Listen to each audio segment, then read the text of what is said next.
श्री भगवती क्लासेसच्या या मंचावर सर्व ध्यानी आणि योगीजनांचं हार्दिक स्वागत आहे. आजचं हे ज्ञानसत्र जे आहे ज्ञानेश्वरी वर आपण निरूपण ऐकणार आहोत. श्रावण महिना कालपासून सुरू झालेला आहे. आजचा आपला सांख्य योग हा दुसरा अध्याय चालू आहे. हा दुसरा अध्यायाचं आपण आता निरूपण सुरू करण्यापूर्वी आपण नेहमीच्या प्रतीप्रमाणे गणरायाला आपण आवाहन करूया. ओम नमोजी आद्या वेद प्रतिपाद्या जय जय स्वसंवेद्या आत्मरूपा देवा तूची गणेशू सकलमती प्रकाशू मने निवृत्तीदासू अवधारी जोजी. आता अभिनव वाघ विलासिनी ते चातुर्यार्थ कला कामिनी ते शारदा विश्वमोहिनी नमिली मिया मजहृदयी सद्गुरु तेने तारिलो हा संसार गुरु म्हणून विशेषात्या दरु विवेकावरी जैसे डोळी अंजन भेटे त्यावेळी दृष्टीसी फाटा फुटे मग वास पाहिजे ते प्रकटे महानिधी का चिंतामणी आली आती सदा विजयवृत्ती मनोरथी तैसा मी पूर्ण काम निवृत्ती ज्ञानदेव म्हणे ज्ञानदेव गुरु ज्ञानदेव तारू उतरील पहिलं पारू ज्ञानदेव ज्ञानदेव माता ज्ञानदेव पिता तोडील भव्य व्यथा ज्ञानदेव ज्ञानदेव माझे सोय रे धाय रे जीव लग निर्धारे ज्ञानदेव सेना मने माझे ज्ञानदेव निदान दाविली निज खुन ज्ञानदेव ज्ञानदेव माता ज्ञानदेव पिता तोडील भव्य व्यथा ज्ञानदेव कैवल्याचा पुतळा प्रगटला भूतळा चैतन्याचा दिवाळा ज्ञानोबा माझा. माझे परम सद्गुरु गजानन महाराज आठवत महावीर भगवान गौतम बुद्ध संत ज्ञानदेव महातर बाबाजी पितामह ब्रह्मश्री पत्रे सर आणि या ब्रह्मांडातील सर्व महात्मे आणि सत्पुरुषांना कोटी कोटी आत्मवंदन करून आजचं हे ज्ञानसत्र आपण आता सुरू करूया.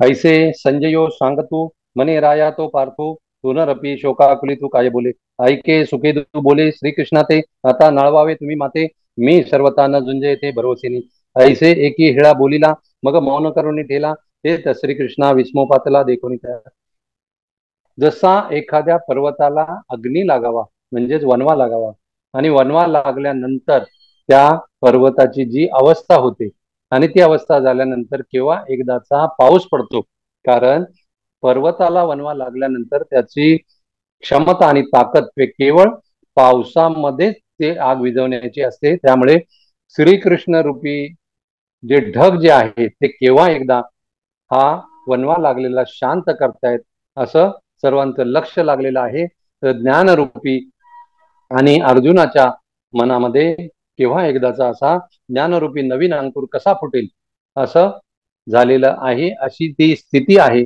आणि म्हणून अर्जुन त्या ठिकाणी म्हणतोय की मला तुम्ही किती समजून सांगा, माझी समजूत तुम्ही घालू नका, कारण मी लढणार नाही.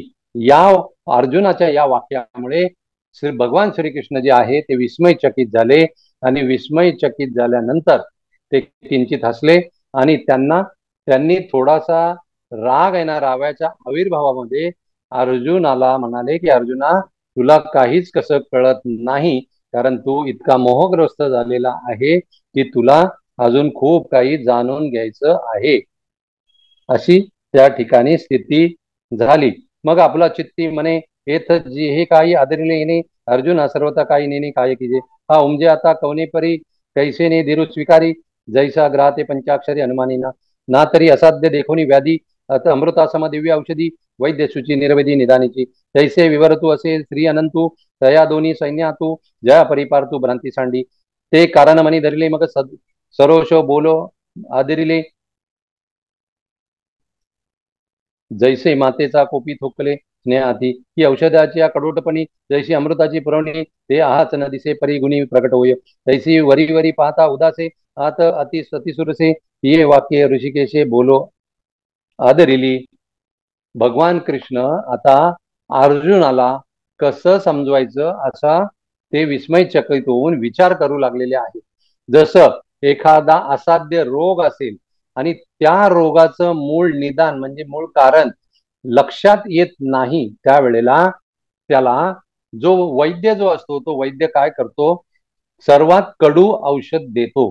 ते कडू औषध किती जरी कडू असलं तरी ते उपचारासाठी अमृताप्रमाणे गोड असतं. का? कारण ते औषध कडू असलं तरी ते रामबाण असतं त्या रोगावर.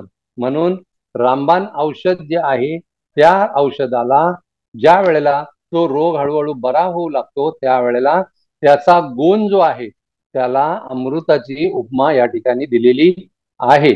म्हणून अर्जुनाला भगवान कृष्ण म्हणतायत की अरे ज्याचा शोक करायला नको ते तू तू आता करत आहेस, जे मेलेले आहेत आणि तू मारणार आहेस असं तुला वाटतं, त्यांचा विचारवंत कधीही शोक करत नाही. तू स्वतःला जाणता म्हणवतो, परंतु तू मूर्खपणा टाकत नाहीस आणि नीतीच्या मोठ्या मोठ्या गोष्टी मला सांगतोस. एखाद्या जन्मांद्याला जर वेळ जर लागलं तर तो जसा सैरावैरा धावतो तसे तुझे आता शहाणपण झालेले आहे. एखादा आंधळा माणूस आहे आणि तो जन्मापासूनच अंध आहे आणि त्याला समजा वेळ लागला तर जशी त्याची स्थिती होते तशीच या अर्जुनाची आता या क्षणाला स्थिती झालेली आहे. म्हणून भगवान कृष्ण म्हणतात की तू मोठ्या मोठ्या नीतीच्या गोष्टी करतोस, पण आता तुझं शहाणपण कुठं गेलं आहे हे याच्याबद्दल मला आश्चर्य वाटत आहे. तू स्वतःला जाणत नाही आणि कौरवांसाठी तू शोक करतो, याचंही मला आश्चर्य वाटत आहे. जी व्यक्ती स्वतःला जाणते, स्वतःला ओळखते आणि स्वतःमध्ये स्वतःला पाहते ती व्यक्ती अशा क्षुल्लक गोष्टीविषयी शोक करत नाही, दुःख करत नाही आणि शोक आणि दुःखापासून ती कितीतरी पटीने लांब असते, कारण ती स्वतःला जाणते आणि स्वतःला ओळखते. आणि म्हणून तू या त्रिभुवनामध्ये हे त्रिभुवन तू निर्माण केलं आहेस का असं भगवान कृष्ण अर्जुनाला म्हणतात. तू त्रिभुवन निर्माण केलं आहेस का? नाही. आणि हे सर्व जे निर्माण केले ते कोणी निर्माण केलंय? जो सर्वव्यापी आहे, सर्व शक्तिमान आहे आणि सर्व साक्षी आहे अशा विधात्याने हे संपूर्ण जे काही आहे हे निर्माण केलेलं आहे विश्व. म्हणून तू या जगाचा मालक नाहीस, तू एक अंश मात्र या जगामध्ये तू तुझं फक्त पात्र जे आहे ते पात्र उभं करण्यासाठी आणि पात्र या जगाच्या रंगमंचावर वठवण्यासाठी आलेला आहे. हे सर्व प्राणी जे निर्माण होतात ना, यांना काय तू जन्माला घालतोस किंवा तूच यांना मारणार आहेस का? हा तुझा फार मोठा भ्रम आहे आणि तो जो भ्रम आहे ना तो तुझ्या अहंकारामुळे तुला झालेला असल्यामुळे तो लवकरात लवकर हा भ्रम जो आहे तो लवकरात लवकर काढून टाक, नाहीतर तुझा पूर्णपणे घात होईल. कारण मनात आणले नाहीस तर तू जर मनात आणले तरच ते लोक चिरंजीव होणार आहेस का? आणि तू जर मारलं तरच ते मरणार आहेत का? असं वेगळ्या पद्धतीने भगवान कृष्ण जे आहेत ते अर्जुनाला समजावत आहेत. मग अर्जुना ते म्हणितले आम्ही आजी हे नवल देखील जे तुवा येता आदरिले माझारीची तू जाणता तरी मनविसी परी नेनिविते न संडिसी आणि शिकू म्हणे तरी बोलसी बहुशाल नीती जात्यांद्या लागे पिसे मग ते सैरवैर धावे तैसे तुझे शहाणपण तैसे दिसत असे तू आपणपणे तरी नेनसी परी या कौरवा ते शोचू पासी हा बहु विस्मय अम्मासी पुढत पुढते तरी सांग पा मग अर्जुना तुझ पासून स्थिती या त्रिभुवना हे अनादि विश्वरचना हे लटके काही एक समोर तू एक अति तयापासून भूते होती तरी वायाची काय बोलती जगा माझी हो का सांप्रदायसे झाले हे जे जन्म मृत्यू तुला सुजले आणि नाशू पावे नाशिले तुझे नाही काही तूच सर्वांना जन्माला घातलंय का आणि तूच यांना मारणार आहेस का? आणि ही जी भ्रांती जी आहे ही भ्रांती तुझ्या अहंकारामुळे तुझ्या ठिकाणी निर्माण झालेली आहे. तर अर्जुना ही भ्रांतीचं पडळ जे आहे ते दूर केल्याशिवाय अहंकार जे आहे तो पूर्णपणे लयाला जाणार नाही आणि तू भ्रांतीपासून मुक्त होणार नाही. म्हणून तू या भ्रांतीपासून मुक्त व्हायला पाहिजे असेल तर तुला माझं ऐकलं पाहिजे. तर पुढे जाऊन अर्जुनाला भगवान कृष्ण काय म्हणतात, तू भ्रमलेपणे अहंकृती याशी घातू न करीसी चित्ती तरी सांगे काय होती चिरंतन की तू एक वदिता आणि सकळ लोका मारता तैसी भ्रांती क्षणी चित्ता येऊ देशी अनादिसिद्ध यागवे होत जात स्वभावे तरी तू आका शोचावे सांगे मज खरी मूर्खपण नेनसी न चिंतावे ते चिंतसी आणि तुची नीती सांगते आम्हाप्रती देखे विवेकी जे होती ते दोही तेही न सोचती जे होय जाय हे भ्रांती म्हणून या म्हणून अर्जुना तुला ही भयानक अशी जी भ्रांती झालेली जी आहे त्या भ्रांतीचं पडळ जे मूर्खपणामुळे तुला झालेलं आहे तू आता जे चिंतायला नाही पाहिजे त्याचं चिंतन करत आहेस आणि तू नीतीच्या गोष्टी मला सांगत आहेस या नीतीच्या गोष्टी ज्या काही आहेत त्या पटत नाहीत म्हणून ही भ्रांती जी आहे या भ्रांतीमुळे हे भ्रांतीचं पडळ दूर केल्याशिवाय तुला शहाणपण येणार नाही अर्जुना सांगे ना ऐक येता आम्ही तुम्ही देख आणि हे भूपती असे का आधी करूनी नित्यता ऐसेची असूनी ना तरी निश्चित क्षया जाऊनी हे भ्रांती वेगळी करूनी दोन्ही नाही हे उपजे आणि नाशे ते मायावशे दिसे एरवी तत्वता वस्तू जी असे ते अविनाशीची जैसे पवन तो हलविले आणि तरंगाकार झाले तरी कवन के जन्मले मनो तेथ तेची वायूचे स्फुरण ठेले आणि उजक सहज सपाटले तरी आता काय निमाले विचारी पा भगवान अर्जुनाला म्हणतायत की अर्जुना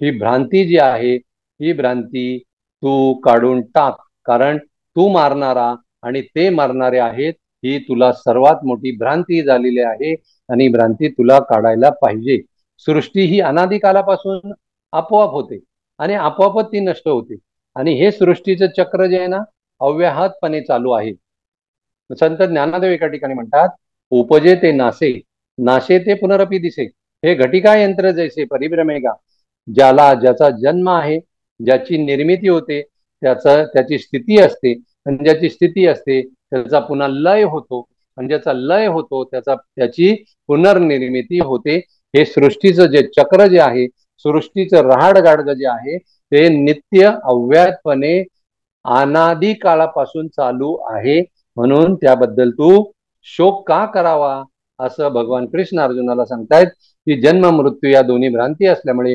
विचारवंत माणूस त्या दोन्हीचा कधीही शोक करत नाही म्हणून खात्रीने म्हणून मी आणि तू हे सर्व राजे हल्ली आहोत आणि पुढे निरंतर खात्रीने नाश पाहू ही भ्रांती आहे म्हणून जन्म आणि मृत्यू अनुभवास येतात आत्मा तर अविनाशी आहे मग आत्मा जर अविनाशी आहे जन्म आणि मृत्यू जर या नाशिवंत शरीराला आहे मग तू या नाशिवंत शरीराबद्दल स्वतः तू शोक का करतो आणि इतरांबद्दल देखील तशाच पद्धतीचा विचार करून तू शोक का करत आहेस कारण तुला अजून तुझ्या स्वरूपाचं म्हणजे तुझ्या आत्म्याचं ज्ञान नाही कारण तू फक्त नाशिवंत जाणतो नश्वर जाणतो आणि नश्वर जे जाणल्यामुळे तुला आता शाश्वत जे सत्य जे आहे ते तुला माहित नाही कारण आत्मा जो आहे तो अविनाशी आहे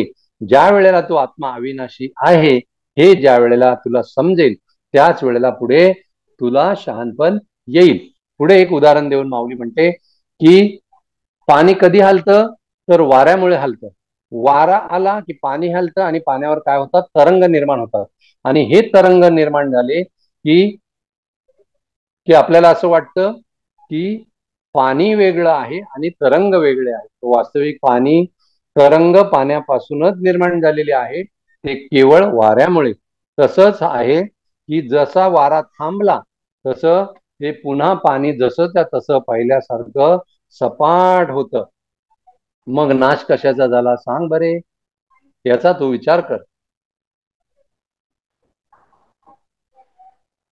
पुढे जाऊन भगवान कृष्ण अर्जुनाला म्हणतायत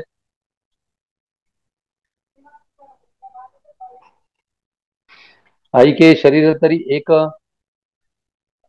परी वयसा भेद अनेक हे प्रत्यक्षची देख प्रमाण तू येथ कामोरत्व दिसे मग तारुणी ते भ्रंशे परी देह चिन्हनाशे एका सवे तैसी चैतन्याचा ठाई ये शरीरांतरे होती जाती पाही तैसे जाणतया नाही व्यामोह दुःख भगवान कृष्ण अर्जुनाला म्हणतायत की मनुष्य शरीर धारण केल्यानंतर त्याला 3 अवस्थातून शरीराच्या जावं लागतं जसजसं वय त्याचं वाढत जातं त्याप्रमाणे पहिलं असतं बाल्य अवस्था नंतर असते तारुण्य अवस्था त्याच्यानंतर असते प्रौढ अवस्था आणि नंतर असते त्याच्यानंतर असते जरा अवस्था, जरा म्हणजे वृद्ध अवस्था. या सगळ्या अवस्थेतून प्रत्येकाला, ज्याला शरीर प्राप्त झालेलं आहे, त्या शरीर प्राप्त झालेल्या प्रत्येक मानवाला या सगळ्या अवस्थातून जावं लागतं. आता आत्मा तर नित्य आहे आणि हे तर आपण जाणतो.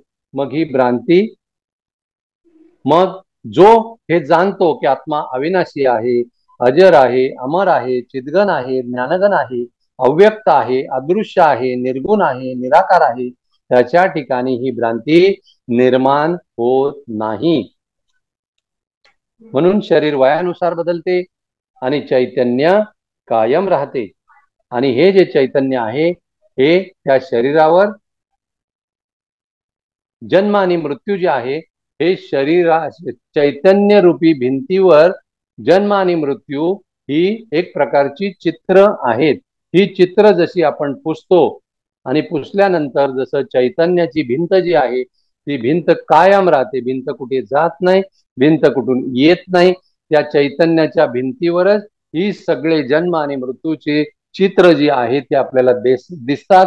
आणि ती काळरूपी जो शिक्षक जो आहे, तो काळरूपी शिक्षक जो आहे तो पूर्णपणे, ती भिंत जो आहे तो शरीराची अंतिम स्थिती आल्यानंतर प्रत्येकाला हे जग निसर्ग नियमाप्रमाणे सोडावं लागतं. त्याप्रमाणे या भिंतीवरील चित्र पुसली गेल्यानंतर आपण नाहीसे होतो का? नाही. कारण भिंतीवरील चित्र म्हणजे चैतन्य रूपी भिंतीवरील चित्र जी आहे जन्म मृत्यूची मानवाची, ही जरी नाहीशी झाली तरी ती पुनर्निर्मिती होण्यासाठी काही काळासाठी ती या सृष्टीच्या पडद्या आड गेलेली असतात. ती पुन्हा निर्माण होऊन पुन्हा प्रगट होण्यासाठी, असं भगवान अर्जुनाला सांगतात. मग त्यामुळे तू याचा शोक करू नकोस.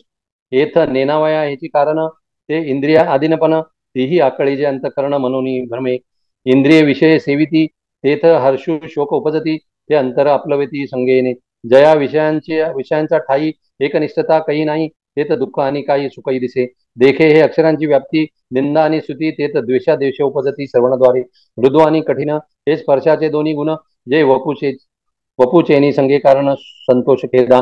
भ्यासुर आणि सुरेख हे रूपाचे स्वरूप देख, जे उपजवी सुख दुःख नेत्रद्वारे.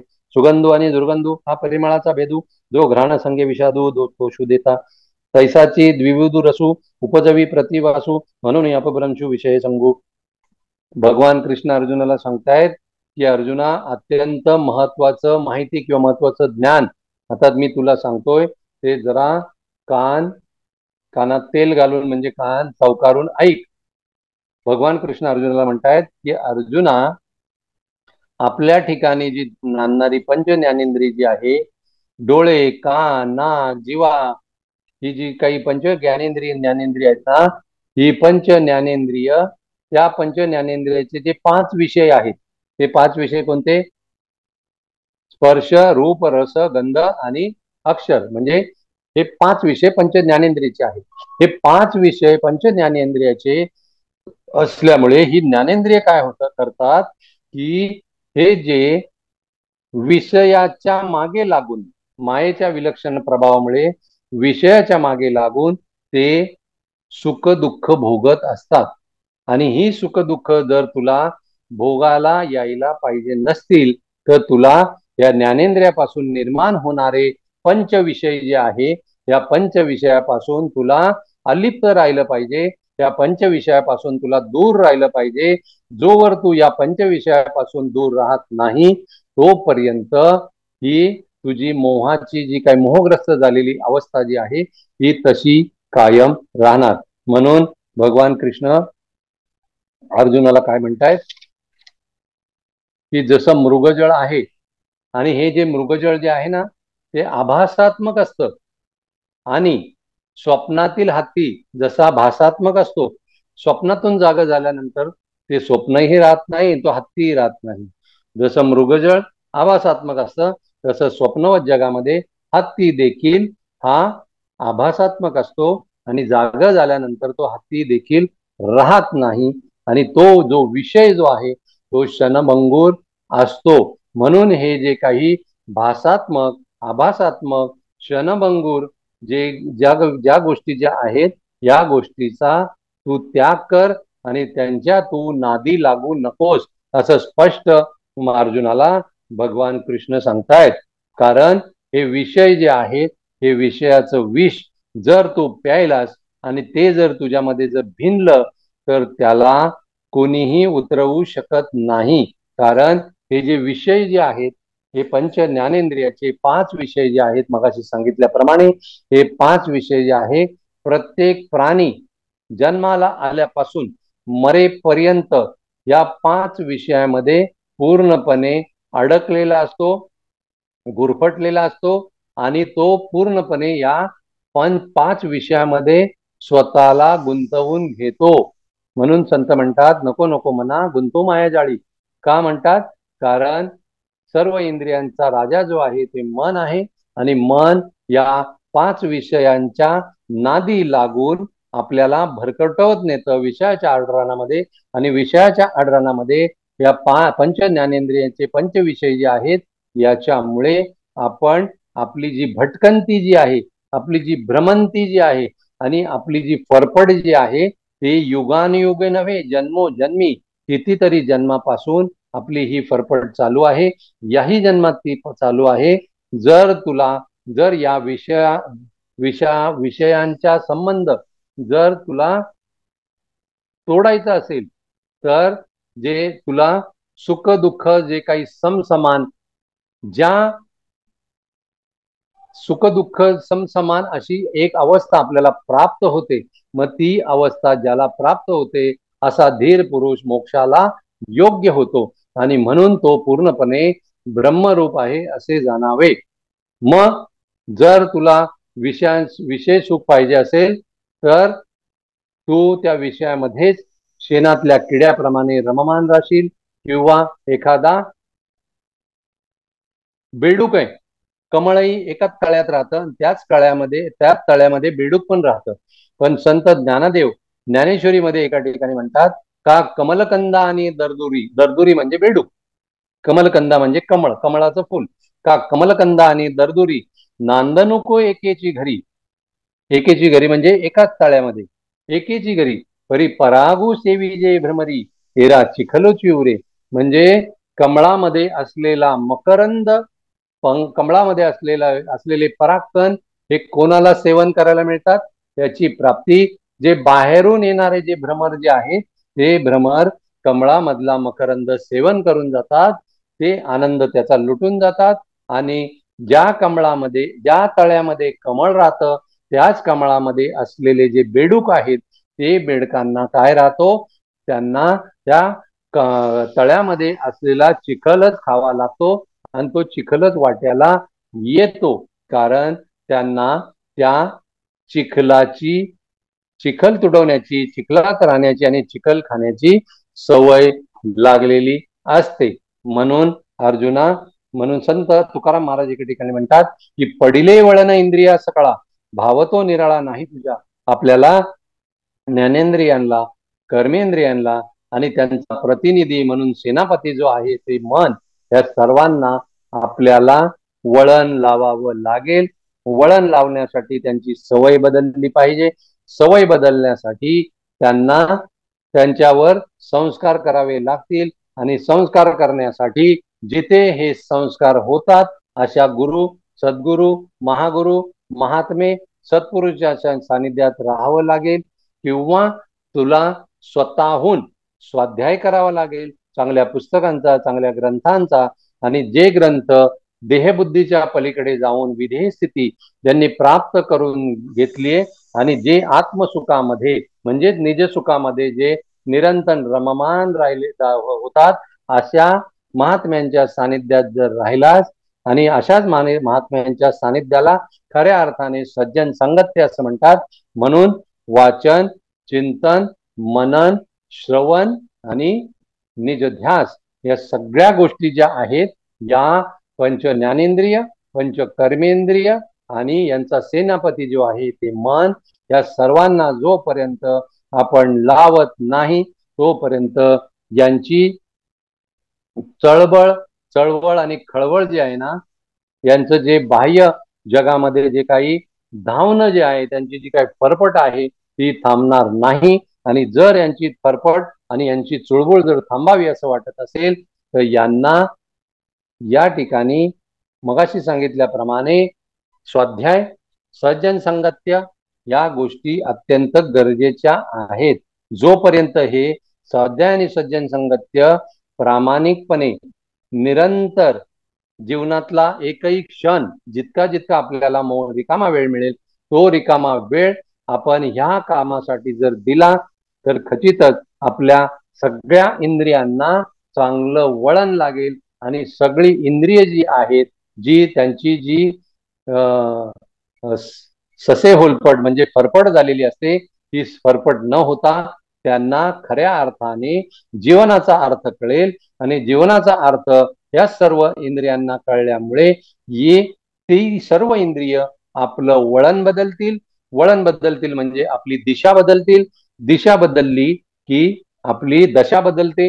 म्हणून दिशा जोपर्यंत बदलत नाही तोपर्यंत आपल्या जीवनामध्ये काल जे होतं, म्हणजे आता हे देवानी ताईने लिहिले बघा की आधी कधीच न मिळवलेलं मिळवण्यासाठी आधी कधीच न केलेलं काम करावं लागेल.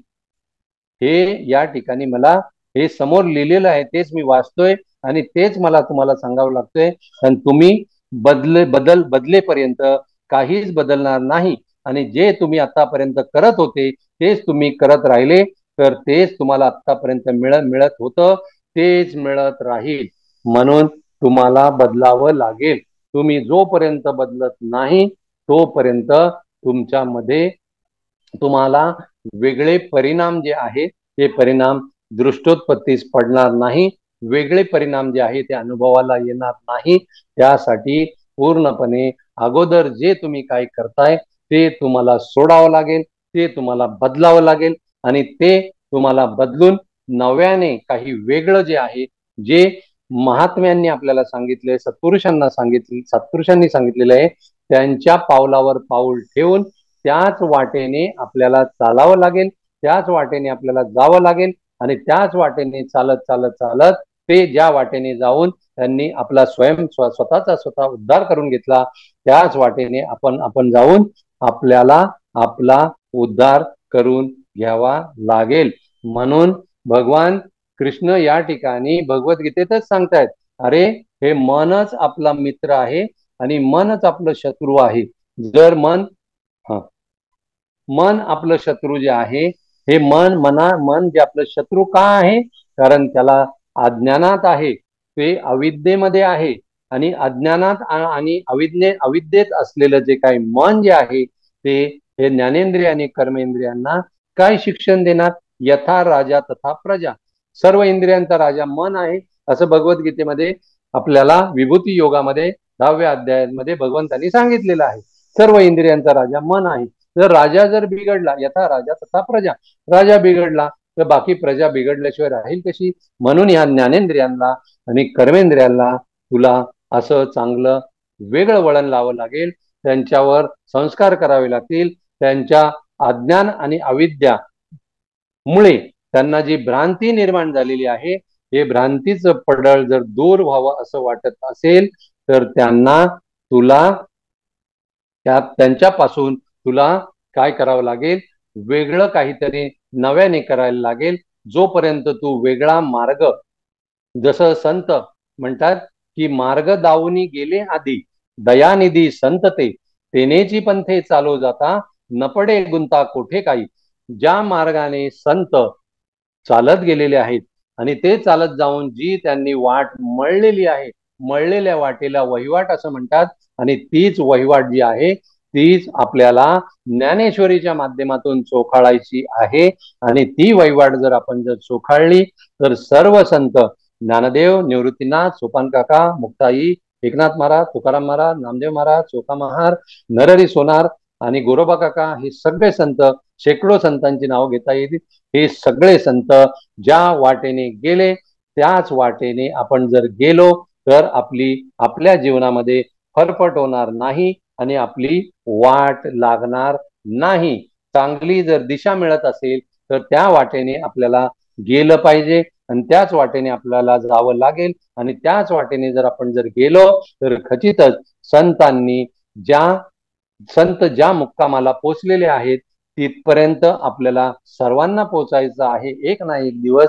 मग ती आपल्याला आपल्या जीवनाची जी दिशा जी आहे ती बदलावी लागेल. दिशा बदलली नाही तर दशा बदलणार नाही. म्हणून आपल्याला दिशा ही 100% बदललीच पाहिजे. जर आपल्याला पूर्वेला जायचं असेल आणि पश्चिमेला पूर्व दिशा समजून जर आपण चालायला जर लागलो तर कधीही आपण पूर्वेला जे असलेले जे ठिकाण जे आहे त्या ठिकाणावर पोहोचू शकत नाही. म्हणून पूर्व दिशा जी आहे ही कोणती आहे ती लक्षात घेऊन ती जाणून आणि ती ओळखून आपण त्याच दिशेने जर प्रयाण केलं, त्याच दिशेने जर प्रस्थान केलं तर खचितच आपल्याला पूर्व दिशेने जिथे जायचं आहे त्या आपल्या मुक्कामाच्या ठिकाणी आपण पोहोचू शकतो. म्हणून ही ज्ञानेंद्रिय कर्मेंद्रिय अत्यंत महत्वाची आहेत. यांना आपल्याला त्यांचे वळण लावलं पाहिजे, त्यांच्या सवयी बदलल्या पाहिजे. म्हणून एके ठिकाणी एक पुस्तक आहे अंतर्मनाबद्दल, पॉवर ऑफ सबकॉन्शियस माइंड. त्या पुस्तकामध्ये डॉक्टर मर्फी असं म्हणतात की man is creature of habit आणि habit is function of subconscious mind. म्हणजे माणूस हा सवयीचा गुलाम आहे आणि सवय हे आपल्या अंतर्मनाचं कार्य आहे. म्हणून आम्ही इथे 40 दिवस ध्यान करायला का सांगतो की कुठलीही सवय जर कायमस्वरूपी आपल्याला जर बदलायची असेल तर ती सवय कमीत कमी 40 दिवस नव्याने काहीतरी वेगळं केल्याशिवाय, उपासना म्हणा, साधना म्हणा, ध्यानधारणा म्हणा, हे केल्याशिवाय अगोदरची जी काही आपल्याला लागलेली सवय जी आहे ही सवय संपुष्टात येणार नाही, तिचं निर्मूलन होणार नाही. आणि तिचं जोपर्यंत निर्मूलन होत नाही तोपर्यंत नव्या सवयी आणि नवी दिशा, नव्या दिशेने चालून नव्या सवयी आपल्याला लागणार नाही. आणि नव्या सवयी लागल्या तरच आपल्या जीवनाचं कोट कल्याण होतं. म्हणून आपल्याला नव्या सवयी लागण्यासाठी सज्जन संगत्य आणि स्वाध्याय करत राहिलं पाहिजे. म्हणून हे महाजन परिवाराने श्री भगवती क्लासेसच्या मंचावर ज्ञानेश्वरी म्हणा किंवा इतर काही चांगले चांगले जे ग्रंथ किंवा पुस्तक आहेत त्यांचं यांनी स्वाध्याय जो सुरू केलेला आहे तर त्या महाजन परिवाराला आणि सर्व इथे जमलेल्या सर्व मास्टर्सना मी पुन्हा एकदा धन्यवाद देतो. कारण यांनी ही एक जसं तहान लागलेल्या माणसांसाठी आपण पानपोई उघडतो, पानपोई जवळ गेलं की आपली तहान भागते, तसं ही महाजन परिवाराने ज्ञानपोई उघडलेली आहे. या ज्ञानपोई जवळ गेलं की आपलं काय होईल, ज्ञानाची जी भूक जी आहे ती भूक भागते आणि ज्ञानाची भूक ज्याची भागते त्याच्या बुद्धीचा विकास होतो.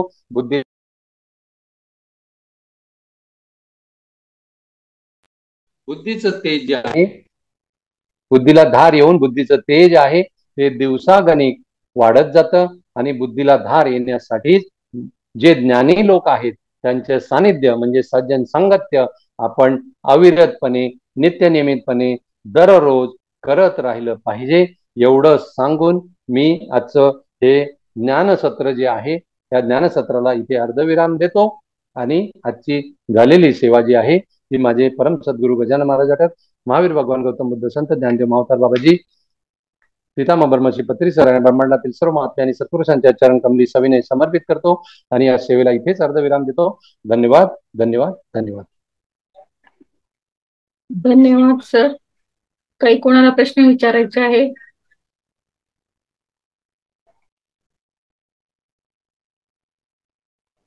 सर आपण रिजॉईन करून ध्यान घेऊ. चालेल चालेल, ओके ओके.